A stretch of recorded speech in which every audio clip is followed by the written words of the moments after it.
We're halfway through 2025. What is going on in multifamily investing?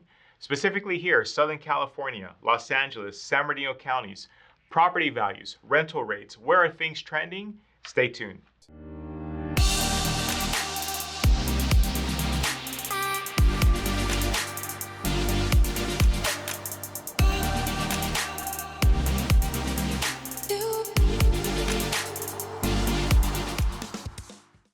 Hi, it's Kris and welcome back to the Apartment Dealer Show. This is where we discuss all things multifamily investing. Today specifically, we're going to dig into market trends, property values, rental rates within the corridors that my team and I service. Before we dig into the actual values and numbers, let's talk about overarching themes, overarching trends. So, number one, multifamily is surging again. If you take a look at vacancy factor, now, historically, we have used a 5% vacancy factor. So if you've ever taken a look at a marketing package, you've called me and said, Kris, I'm interested in a property you're selling, send me a marketing package. You've called another broker and said, hey, I like your listing, send me some information. You'll see that typically the properties are underwritten with a 5% vacancy factor. If you wanted to refinance a property that you own, the lending institution, even if your building was completely full, they're underwriting the building with a 5% vacancy factor typically to determine the loan amount that would be available to the property based upon the income and other things. Okay, 5%. So for the first time now in over 2 decades, we actually went from 5%, you bring that down, we now are at 4.8%. You say, well, Kris, that's not that big of a drop, but it's very significant. And let's talk about proof is in the pudding. Many of you are probably having the experience, buildings are full, and even if you have a vacancy, you have a waiting list for people looking to move in your property. Buildings are full. Demand is high. So what does that lead to? Well, then that leads to an increase in the rental rates. So we know that, say, starting in 2020 saw historical, or it started the push of historical gains in multifamily rental rates. You take 2020, okay, let's bring up 2021. 2021, same thing. So between 2021, we see 2022, not until 2023, but from 2020 to 2022, we saw about a 20% jump overall in rental rates here locally. People moving from the city to the suburbs, post-COVID, ever the rest. Watch my previous videos, I dig into why that was happening. Historical gains, the biggest gains in rental rates that we have ever seen since these forecasting companies have been tracking rental rates. Well, here locally, we're at somewhere between, say, 2.3%, 3.5%. You're somewhere in this spectrum. So your buildings are full, and you can feel good about raising your rental rates. I know there's a lot of talk about the economy, tariffs and all the rest. But let me ask you, isn't the cost of eggs down? The cost of a lot of things has either held steady or come down. So again, I'm not here to have a political conversation. I'm not here to tout myself as understanding everything about tariffs. I'm just telling you, brass tacks of today, as we're recording this video, it's not like things have gone up significantly in value. It's not like your tenants are under a crunch. Matter of fact, the employment numbers just came out and employment is strong. So I've had a conversation with a few clients, investors who say, well, I'm reluctant to raise rents, or I don't know how much I can really raise them. Because they're hearing the noise. They're listening to the noise that somehow, some way you cannot raise rental rates. Well, let me share this with you. I just had a vacancy at 2 different properties that I own, 2 different cities. And in each instance, I was able to rent those units in 1 to 2 showings, and at higher rental rates than the previous tenants were paying. And I would argue elevated rents, like if you go on Zillow, let's say, and we're going to show you some rental rates here in a minute, elevated rents even relative to what's being asked in the open market. Buildings are full, rental rates are going up. You as an investor should feel good about that. So when we talk about, the ability to, let's say, a tenant to become a homeowner and why the buildings are staying full, rental rates are going up. Well, affordability, housing affordability, especially with the interest rates staying elevated, it's nearly impossible for many folks to purchase a home. But let's even talk about renting. Right now, let's talk about, let's say, like Los Angeles County. Los Angeles County, on average, a tenant needs to earn, or a couple, collectively, $120,000 to be able to rent affordably in Los Angeles County. You move from Los Angeles County, let's say something like Riverside County, $103,000 per year. These are two of the most expensive communities for renters to live in. We looked at this nationally. So when you're talking about that type of income, to be able to afford what they say comfortably, the rental rates, from a tenant's perspective, again, there's not a whole lot of options, right? They either have to move up in the labor force and better jobs, higher paying jobs. These are their options, right? Or downsize, that sort of thing. But tenants are staying tenants longer, and many of them are choosing to stay tenants longer because they're looking at, again, higher interest rates when it comes to purchasing homes. When they take a look at my next point here, consumers, what's going on with the consumer, they're not able to save up for the down payments. So again, we're looking at this from a landlord's perspective. From a landlord's perspective, and again, I believe in the American dream. I own my own home. We would hope that all individuals one day would be able to own a home, right? Renting is not the end goal. It's a starting place, right? It's a starting place, right? So in terms of from a landlord's perspective, we can feel confident that the buildings are going to stay full. Southern California is a renter's nation. And going to my point about consumers, so those of you that have attended our live educational events, I've walked through consumer credit. I've walked you through the numbers time and time again. And right now, we see that credit card defaults have gone all the way back to currently. So we're talking about 2025 consumer debt. We're going to take it back to 2011. So we're talking post the great real estate recession. Credit card defaults are back at a 2011 level. Consumers are tapped out. That's the bottom line. Now, one other thing to be conscious of as a multifamily investor, we're going to see how that plays out here locally, but it's the fact that commercial debt is plaguing the financial institutions. Why? Because interest rates have jumped, say, from 3% to now 6%, slightly above 6%. And those loans that have come due, the banks don't necessarily want to foreclose on the investors, right? We lived through the great real estate recession of 2007, 8, 9. Don't want to relive through that again. The financial institutions, for sure, don't want to sit on a lot of real estate. So they keep kicking the can down the road. Well, what's happened is $384 billion of real estate loans that were supposed to come due last year was pushed into 2025. And they're going to take our balances from this year and push them into 2026. Everyone's hoping for lower interest rates, but the reality of it is they may not be coming, right? That saving grace may not be coming anytime soon. The recording of this video, the Fed just met. They're holding interest rates at their current level. Many people thought, for sure by now they would have lowered rates. Many of you investors are sitting on adjustable rates, and you've been sitting on them for some time of the promise that the next Fed meeting interest rates would come down. Okay, now the next Fed meeting, it might be time to grasp reality. Maybe interest rates are not going to come down anytime soon. Should you lock in your loan today at the current rates that they are? Rates are historically, let's say today, if it's 6.25%, are at a historic norm. I know we saw 3% interest rates and 4%, right? But that took a black swan event, right? Living through COVID and everything else. Do you want another black swan event? Do we want to have a great recession? I don't think any of us want that.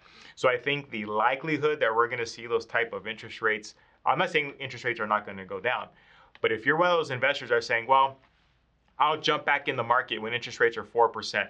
I will buy my next building when interest rates are less than 5%.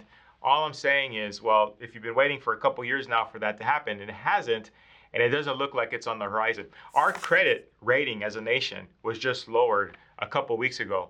So that increases the cost of treasuries. If treasuries stay elevated, guess what? Rates for commercial loans are going to stay elevated. So let's put this all together, and then we're going to get into the numbers. The buildings are full. Rental rates are going up. Consumers are tapped out. They don't have a lot of options to either stay in your building and just wait for the next rental increase, and you should know, what your rental increase available to you are. And from there, let's watch the market. There's this looming ball or we'll call it a bomb, if you will, of commercial debt. What are the banks going to do with this? If the interest rates stay elevated, eventually, are they going to finally move to maybe foreclose on some of these properties? Is there going to be a buying opportunity? Are investors going to become desperate in the sense that their loan readjusts? They're not able to make the mortgage payments. We haven't seen that play out as of yet here locally. There's been a building here or two, but not at a grand scale. But could that become a possibility? At least a few really good purchasing opportunities come about. Well, sure. Again, commercial debt is a problem. And then lastly, before we dig into the numbers, I'll say this. About 60% of the individuals buying buildings today are what I would call new money, new investors to the marketplace. These are folks, from the best that we can tell from our research, that have not owned sizable multifamily properties prior, that have now moved in to be the largest segment of the buyer pool. 40% being those that already own, say within the existing communities, or at least own at least one, when I say sizable, a 5-unit or larger multifamily property. Again, they amount for 40%. If you would have asked me a decade ago, Kris, how does this percentage work out? It probably was somewhere around 75% were the existing investors that were still the active buyers, and 25% was new investors coming into the marketplace, business owners, individuals with good incomes that needed to invest for depreciation and these sorts of things. They were a smaller segment of the market. It typically was the individuals who already were multifamily investors just kept adding to their portfolios. Why do we see this swing? Well, if I had to guess, this is how I would put my finger on it. When we take a look at the current investors, this 40%, right, of those individuals that already own multifamily properties, why have they shrunk in size in total in terms of the total number of purchases? Well, if I had to put my thumb on it, it's because they're telling themselves, look, with tenant protections being what they are, the politics of the state, rent control, for many of them, they own in a city where there's even more specialized, localized rent control. They don't want it anymore. They'll hold on to what they currently have, but they're not looking for more work. The 60%, these new investors are coming into the market because they're new. They don't know a world prior to rent control. They don't know a world of where things were more even-handed in the courts and there wasn't all these tenant protections and the right to counsel, and you effectively from your tax dollars you're paying for the lawyer for your tenant to then come and do battle with you, right? They don't know the world of multifamily investing that many of us enjoyed before, say, prior to 2020. And so they're walking into this saying, yeah, okay, there's rent control. I'm okay with that. Maybe my stocks only go up a couple percent per year. So if I can get up to 10% in real estate rental rates, that makes sense to me. Tenant protections, I feel like I can handle it. I have the right people surrounding me, the right legal counsel and what have you, no problem. Whatever the case may be, this 60% of the buyer pool, these new investors are signing up and saying, hey, I see multifamily real estate as a good investment, right? They don't want to be involved in, say, the stock market, these other opportunities for investing. And I'm with them. I still believe multifamily properties obviously are a good investment. Wife and I are always on the hunt for our next property. But just so you understand the landscape of what's happened, sales have slowed down, as we're going to see here in a second. And in large part, that has to do with the current investors who are gobbling up most of the properties prior, have shrunk in size. Their total purchases have come down in percentage. And now we're relying on this new segment of the market, who for many of them, maybe they don't have the capital to, say, purchase 1, 2, 3 buildings a year. They've saved up a nest egg and they bought one building. Now they got to hang on for a while, like most individuals, and then maybe buy another building once this current property goes up in value, do a cash out refinance, take out some money, buy the next building. They're not like their predecessors. Many of these apartment apartment owners who have been in the market for 2, 3, 4 decades, sitting on a lot of cash or sitting on a lot of equity, so then they could continue to buy and buy again, many of them buying multiple properties in a given year. That's why I think we've seen the shift, and it's going to be very telling as we dig into the numbers. Okay, so now the data. How do we break it down? So my team and I service in general, when we take a look at a map, from the 710 freeway to the 215 freeway, As far north as the 210, as far south as the 91. It's kind of a painting in broad strokes there, but that really is our coverage map. That's where we represent landlords in the purchase and sale of multifamily properties. The education that we offer, that's where the data that we're going out and researching as a firm, the data that we're searching with our personal clients, we speak to these areas. These are the areas that we know. This video is going to speak to a large part of that map. So let's discuss the individual corridors. First, we have the East Los Angeles corridor. Now it's going to be East LA 90022, 90023, El Sereno, that surrounding area. Then we have the 71091 corridor. This is comprised of the cities of Bell Gardens, Commerce, Cuddy, Huntington Park, Maywood, Southgate, that surrounding area. We have the rest, San Gabriel Valley, Rosemead, San Gabriel, Temple City. And then we have the East San Gabriel Valley, Azusa, Baldwin Park, Covina, El Monte, Glendora, Laverne, Monrovia, South El Monte, West Covina. Then we have the 605 corridor, Bellflower, Downey, La Puente, Montebello, Norwalk, Paramount, Pico Rivera, Whittier. The Inland Empire West, Chino, Claremont, Montclair, Ontario, Pomona, Rancho Cucamonga, Upland. And then Inland Empire East, Bloomington, Colton, Fontana, and Rialto. Now, over the course of my 17-year career, I have been involved in at least one or more transactions in all of these cities. I'm pretty sure I can check all these off. Many of them I've done 10, 20, 30 transactions in a particular city. So we know these areas. This is what we eat and breathe. That's why I feel confident to stand in front of you and say, hey, our data is the best. What I'm going to share with you here is the actual numbers. And so that's what we're going to dive into here today. So we're going to have individual chapters here. If you're watching this on YouTube, maybe one area is important to you or more important to you than another. You can skip to that chapter. You don't have to listen to each of the individual corridors. Just look for the individual chapters here. And we want to break it up for you that way so you can kind of pick and choose what area is most meaningful to you.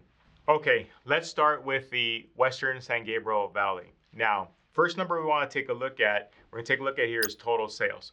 Total sales for 2025 thus far, June, is a whopping 5 sales. Now, what do we compare that against? Well, let's take a look at it. We go back to June of 2024, we were at 8 sales at that time. So we're nearly, let's call it a little more than half of the amount of sales that we would have saw last year, and that's going to be telling going forward.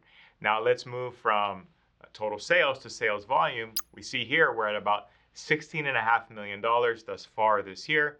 We go back in time, let's take a look at June of 2024. We were at a little over $25 million in total sales volume. And how I get to that number is if I tally up the total buildings that have sold thus far, that's how I'm coming to that number. Now let's take a look at average price per unit, right? As we begin to try to figure out what are the buildings actually selling for in terms of value. Well, first we'll take a look at price per unit. This year, thus far, the average price per unit, $304,000.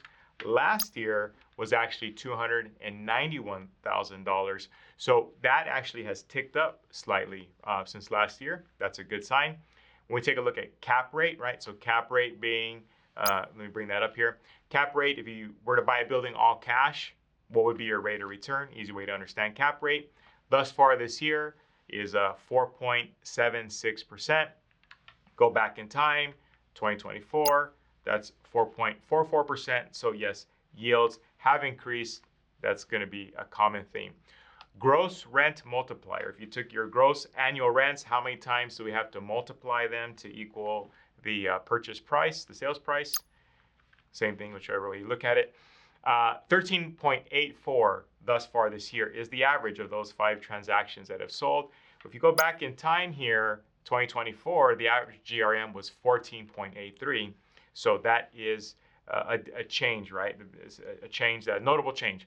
And so what does that mean is, well, we see the average price per unit has gone up slightly. Obviously, people have raised rents over the course of last year. Investors are looking for a greater yield on their purchase. And then when we go to price per square foot, so let's now bring that up here, price per square foot. $290 thus far this year. And then we go back to 2024. What do we got? $402. That's definitely a shift in terms of the price per square foot. And in this corridor, we're tracking 1,926 buildings, all between the size of 5 to 50 units. Now for your rental rates, we take a look at Zillow, Rentometer, CoStar. We take an average. That's how we've come up with these numbers. These are your average rental rates for midway 2025. You can pause the video, find the city you're interested in, the bedroom count. But again, these are averages. If you have a unit that's above average, you can look to get above average rent. If your unit is below average, not many improvements, maybe you might be slightly less than this, but this will at least give you a gauge for your next vacancy, what you can anticipate your rental rate to be. Now let's dive into the Eastern San Gabriel Valley. 2025, where are we at? Total sales, we are at 30 sales total. Well, what's that compares to last year, 2024? 23 sales. We've seen the number of sales actually increase in the Eastern San Gabriel Valley. So again, the San Gabriel Valley performs very well. It's very telling for values and what have you. For those of you that are looking for other areas of opportunity, San Gabriel Valley, again, in a market that some would say is depressed, if we look at some of these other corridors, we've gone up in the number of sales. Well, let's take a look at sales volume. 96 million thus far this year. Last year, $67 million. So our total sales volume has gone up. Price per unit, though, let's get rid of price per unit. 276,000 is the average price per unit. We take a look at where we were last year, 286,000. So values have slipped slightly in terms of the price per unit. And that's telling because when we take a look at cap rates on average for this year thus far, 5.3%. You take a look at last year, where were we? 4.6%. So the yield, cap rate explained easily, right? Buy a property all cash, what would be your rate of return? Investors, buyers are looking for a greater rate of return, especially when they're having to tackle higher interest rates. Take a look at gross rent multiplier. Let's bring that up here. 13 is the average GRM. Now, it has probably been since 2010, 11-ish, that you've seen an average GRM in the Eastern San Gabriel Valley of 13. Last year, where were we at? We were at 14 GRM. Take a look at price per square foot. We bring that up here. Where we at thus far this year? $329 has been our average. We want to bring up where we were last year. That was $317 per square foot. So what do we say here? The area overall is still performing well. Sales are up. Sales volume is up. Price per unit has come down. The yield, cap rate, has gone up. The properties are more affordable, right? 13 GRM. There's a buying opportunity here, and the area is performing well. In this area, we're tracking 1,871 buildings. And again, that's for buildings that are 5 to 50 units. For your rental rates, Eastern San Gabriel Valley, take a look here. Pause the video, find your city of choice, bedroom count. These are the averages between Zillow, Rentometer, and CoStar. Okay, our next corridor, East Los Angeles. Now, we take a look at this year. How many sales? June 2025 thus far. Let's bring it up. That's 9 sales thus far this year. Compared to what? We go back to 2024, 14 sales last year, right? So there has been a significant drop off in terms of the total number of buildings that have sold thus far. Things could change, but that's where we're at. We take a look at sales volume this year, $9.6 million. Take a look at last year, where were we? Over $20 million. Big drop off in the total number of, or the total sales volume, I should say. Price per unit, $172,000 is the average price per unit that we're looking at in this area thus far this year. Where were we at last year? A little over $200,000 a unit. Prices have slipped. Cap rate, this is very telling, so we'll get rid of this here. Let's bring up cap rate. Cap rate, 2025, 7.5%. Well, what does that mean in terms of last year? Last year, the cap rate was a little above a 5% cap rate. So the yield has dramatically increased in East Los Angeles. Prices have come down from a buyer's perspective. Are you a glass half full or half empty kind of person here? I'm sure the current owners are not excited about values having dropped, but if you're opportunistic, you can, obviously there's a better purchasing opportunity here. And why would that be? Well, in part, most of the areas other than San Gabriel Valley have, seen this type of shift, this negative shift. But why so dramatically here in East Los Angeles? Well, look at the rent control that they're having to deal with. Unincorporated LA County has its own version of rent control. And you can only raise your rents about less than a third of what you can in any of the surrounding areas. So for my East Los Angeles investors, the current owners who are saying, hey, I'm not excited to raise my rents less than 3%, because that's actually what your next increase is going to look like here, less than 3%, if you can imagine. You sell, do a 1031 exchange, go to say Montebello, Whittier, go south to Commerce, go down into the 710 corridor, some of the other communities.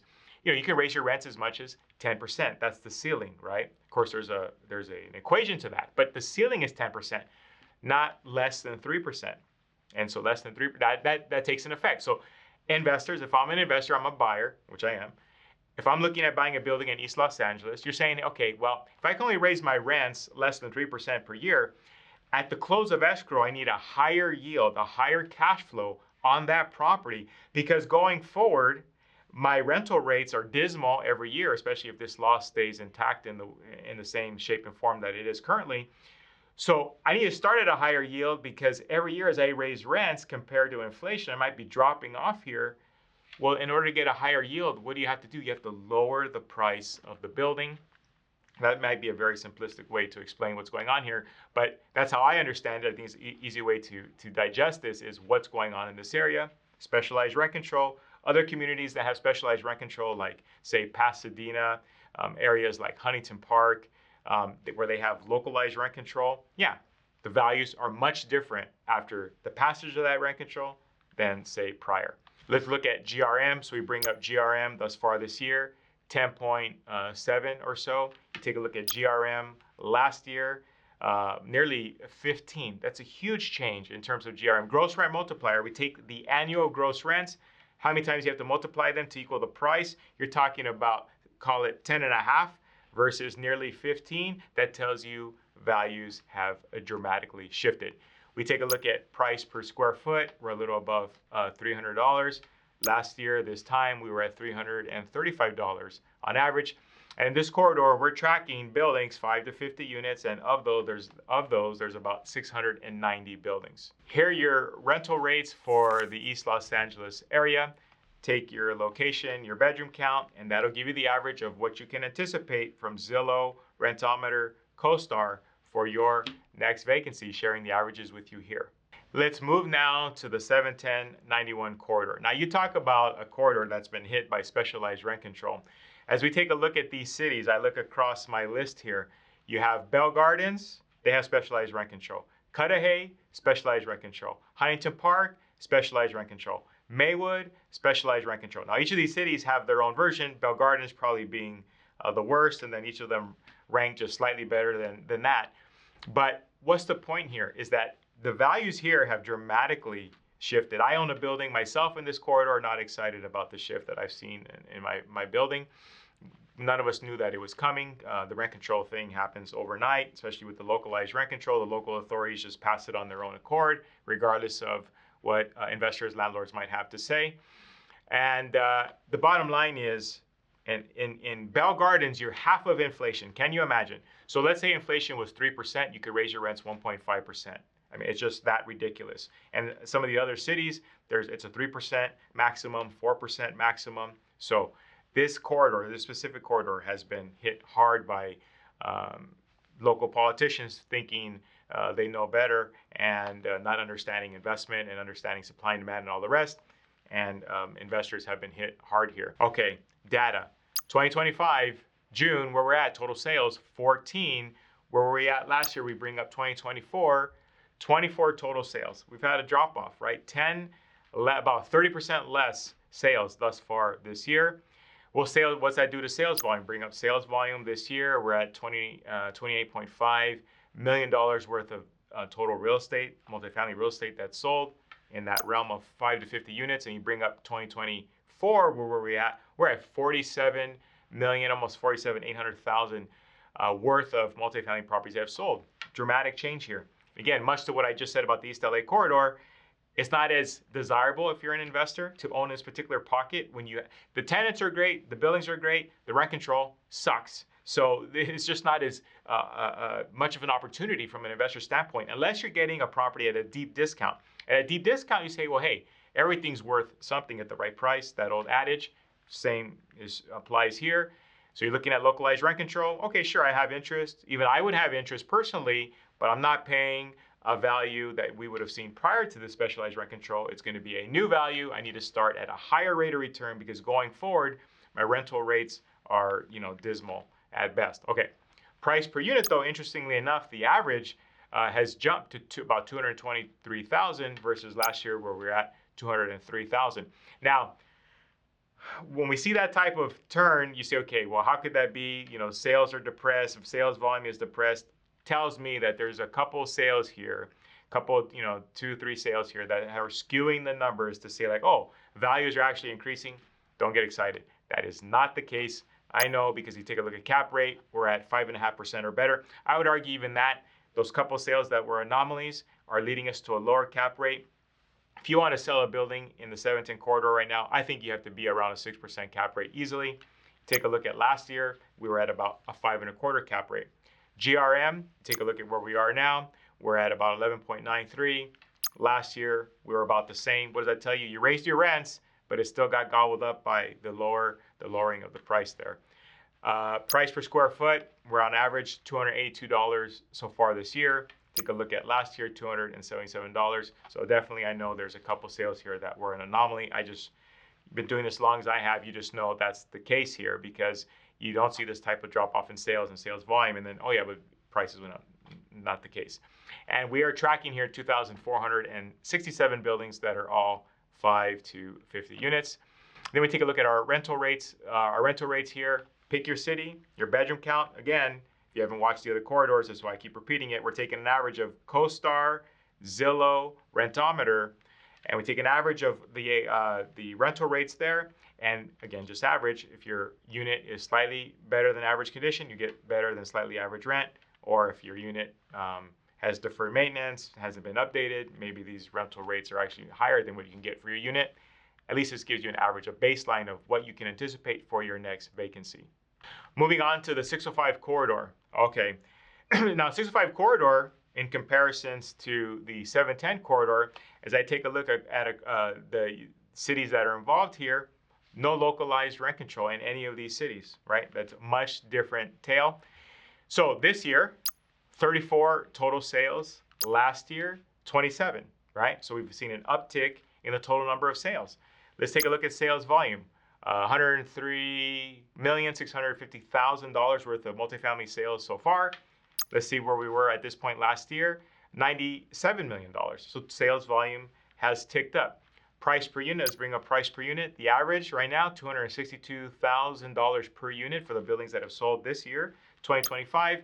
Take a look at 2024. The average was $247,000. So again, I didn't put these corridors back to back on purpose, but it just works out this way. Take a corridor. Most of the cities had localized rent control. We've seen what happened there. Take this corridor. None of these cities have localized rent control. Well, with the exception of Whittier, because Whittier does have pockets where it's in the unincorporated LA County section.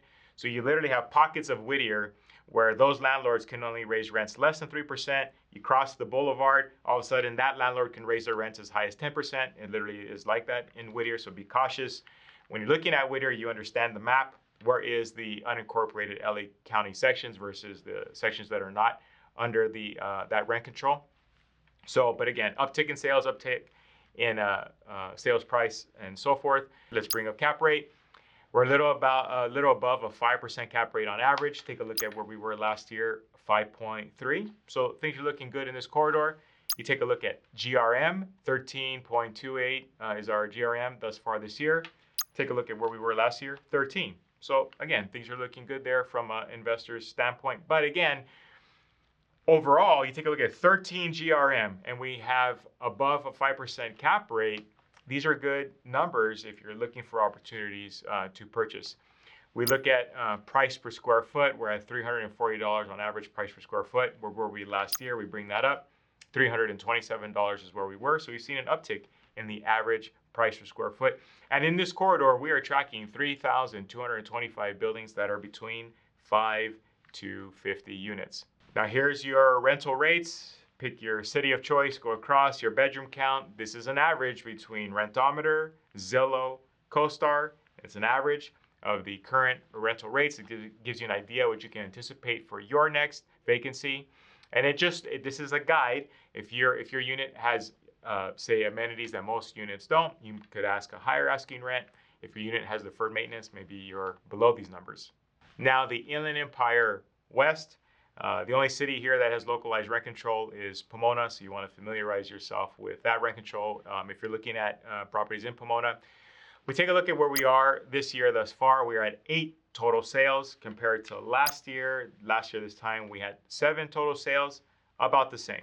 But we look at sales volume. Let's bring up sales volume. A little over $12 million this year. We take a look at where we were last year, $22 million, right? So much different sales volume. But interestingly enough, when we look at price per unit, $233,000 is the average, almost $234,000. You take a look at last year, $207,000. So that tells me we had more sizable properties that sold last year up to this time versus this year. Just larger properties equated to larger overall sales volume.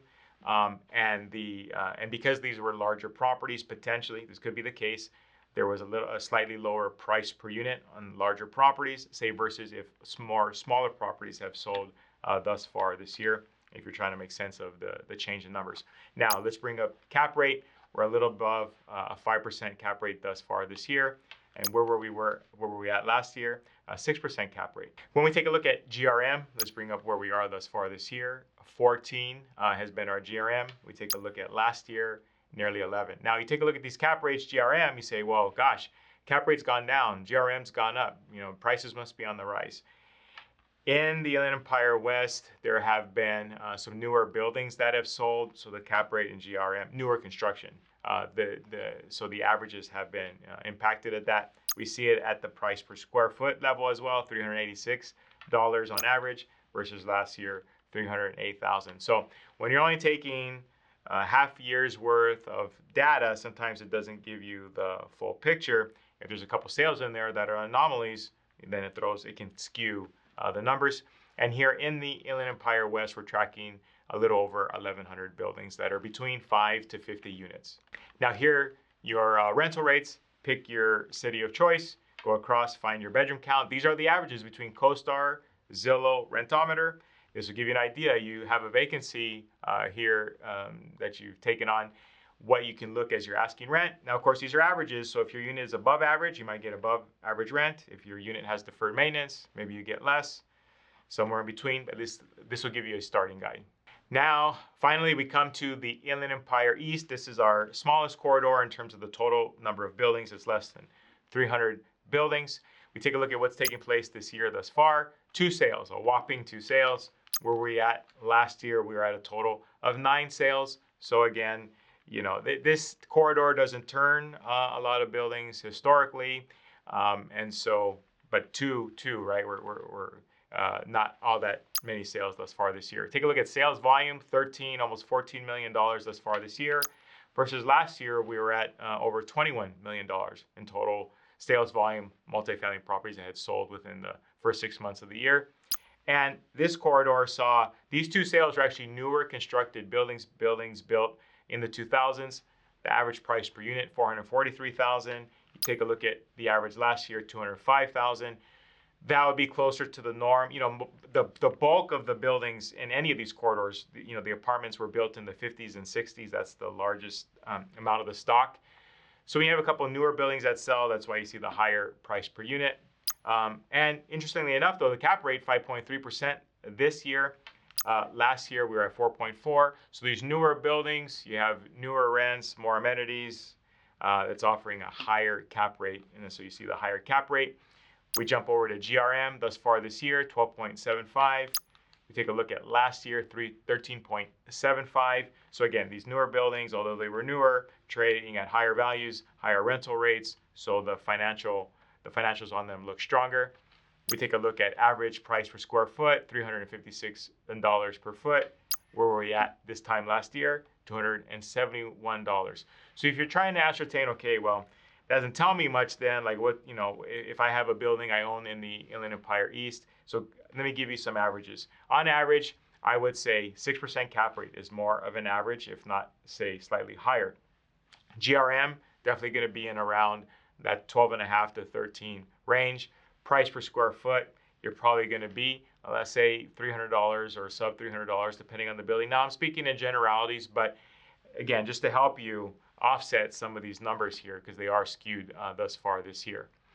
As we get into the rental rates, again, pick your city, go across, pick your bedroom count. These are averages. CoStar, Zillow, Rentometer gives you an idea for your upcoming vacancy, what you can anticipate your asking rent should be.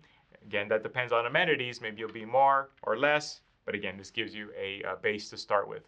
So there you have it. How would I summarize 2025 thus far? The buildings are full. Rental rates continue to increase.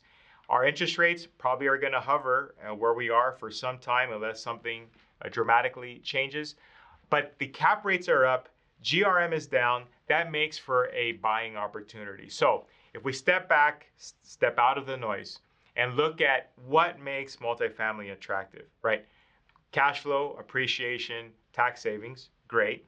Well, what's happening with cash flow? Rental rates are going up. Appreciation, yes, values have slipped somewhat, but it makes for your next best buying opportunity. Because I'll tell you what, if and when interest rates come down, what's going to happen? Cap rates are going to come right back down. The buildings are not going to offer the type of yield that they're offering now. So we have to be smart, not to, okay, well, everyone else says it's a good time to invest. Now I'm going to invest. I think, what does Warren Buffett say? When there's blood in the street, that's the time to strike. That's the time to, be an investor, a buyer. That's where we are. Again, cap rates are up. GRM is down. I've seen great buying opportunities in the market for those of you that are looking to expand and add units to your portfolio. And there's still, again, if you've kept up on your buildings, you've kept up on your rental rates, you've improved your properties, we still see properties fetching high prices. So it's not the case that, well, Kris, you're saying it's only a buying opportunity. There could be a selling opportunity here as well, depending on the asset you're sitting on and the locale of the property itself, which I guess is always the case. So multifamily is very strong. The basics of multifamily, the fundamentals, I should say, are in place of what we would like to see as multifamily investors. When it gets into tenant protections, these other things, that's a different conversation. Localized rent control, that's a different conversation. Some of these things are just here to stay. But if your interest is multifamily, you see multifamily as one of the vehicles, or if not the vehicle of choice as you head towards retirement. You're looking for passive cash flow. The fundamentals are there. The fundamentals are strong. The numbers speak for themselves. Now, stay posted to our channel. We're going to have more updates coming along over the course of this year. We're going to be releasing more footage from our educational events that we host. Everything that you need to know in one-stop shop. If you're a multifamily investor here locally, that's the information that we look to provide on our channel. Now, if you found today's video helpful, there's other metrics that you'd like to see me dig into. Share a comment. Share with us, what's working, what you would like to see us add to the information. Again, we're here to serve you as you continue to build your financial legacy in multifamily properties. If you're just finding us for the first time and have not done so thus far, subscribe to our channel, turn on the alerts. Again, all the information shared here is for multifamily investors. Everything from the legality of owning multifamily properties to the financial to strategy, everything in between. That's what we share here. Peruse our page. There's several hundred hours there of evergreen content that will always be meaningful to you as an investor, strategy, and likewise. So again, I invite you to visit those videos if you're just finding us for the first time. And until next time, this is Kris German from the Apartment Dealer, wishing you positive cash flow, tenants who behave, and much protection from Uncle Sam. Until next time.